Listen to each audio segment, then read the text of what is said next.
se eu falar mirandês, nadie me entende. Vamos a ver. Uma língua não é uma língua por facto de se entender muito ou se entender pouco. É uma língua porque tem uma estrutura própria que a caracteriza do ponto de vista científico enquanto tal. E não podemos esquecer que, sendo o mirandês uma língua, ela convive com o português de um lado e com o castelhano do outro lado. E, portanto, podemos dizer que uma língua de transição. E, portanto, talvez a língua mais próxima do português, excluindo o galego, que pertence ao grupo das línguas galaico-portuguesas.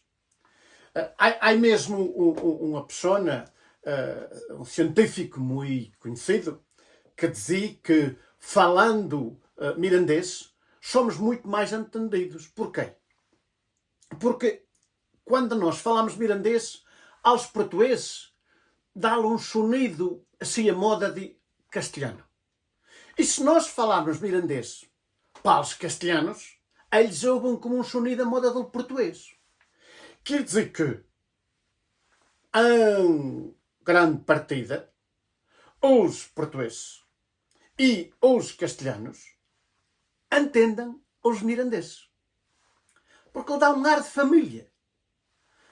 E se nós somarmos 250 milhões de almas a nível global que falam o português e que entendam os mirandeses, e somarmos a esses 250 milhões que falam português mais 500 milhões que falam castelhano, nós temos ao redor de 750 milhões de pessoas, então, que entendam os mirandeses. Portanto, quereis ser das línguas mais entendidas do mundo? Quereis ser das pessoas mais entendidas do mundo? Então é simples.